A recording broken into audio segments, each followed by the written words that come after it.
Araw nga pala na to guys, may mga dumalo nga pala sa ating mga kaibigan natin at meron nga pala guys nang galing pa ng malayong lugar.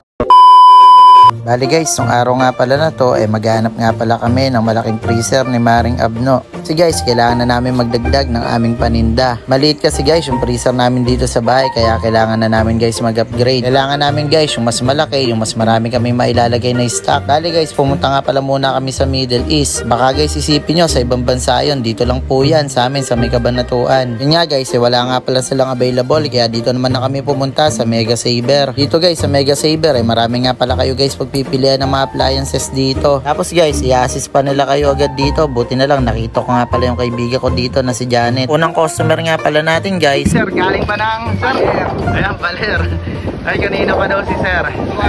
2 hours. Sabi naman talaga guys si Sir, alas 10 pa lang naantayin na kami. Tapos guys, nung pagbalik ko nga pala guys ang pwesto, nakita ko sila ropang pusa dito. Ang mga kasama ko nga pala guys dito, si Ate Gina, saka si Enteng. Bali nag-open na nga pala guys kami, is 12 PM to 8 PM nga pala guys kami dito sa may Freedom Park. Shoutout nga pala dito kay ma'am na araw-araw halos bumibili sa atin at paborito raw ng kanyang mga apo. Bali guys, pagkatapos ko nga pala sunduin yung dalawang anak ko, dito na ako dumidiretso sa may Freedom Park para magbantay ng aming pwesto. Medyo hapon na nga rin pala ako guys dumadating dito. Ang mga naubusan nga pala dyan guys, ang mais on fire, aagahan nyo na lang guys yung punta para meron pa kayong mabili. O kaya naman guys, magpa-reserve na kayo agad. So guys, yung nailuluto lang namin na mais, isa't kalahating bundle nga lang pala. Sabi ko nga guys, medyo hassle nga palang gawin tong ating mais on fire. Sa mga nagtatanong nga pala dyan guys, kung open for reseller tayo, yes po, open na po tayo for reseller. At nga pala sa kaibigan natin na to na si Buddy Jake Vlog, try nyo na rin guys yung kanilang relyenong bangus, solid naman din talaga. Sobrang laki guys ang kanilang relyenong bangus, sulit na sulit guys yung ibibili nyo, 250 pesos lang yun. Halin nung nasundo ko na nga guys yung mga anak ko, nag-deliver na ako. Kasi guys, may mga nagpapadeliver. Mga yun guys, mga regular customer nga pala natin guys, kaya naantay naman nila tayo. Nung kinapunan nga guys, dumating nga pala yung bayaw ko at yung aking kapatid na bunso. Tama ang napakagwapo kong pamangkin. Kung sakto nga guys, nagkape na nga pala kami, malamig yung panahon. Kahit guys, Skyflex lang partner mo sa kape, solid na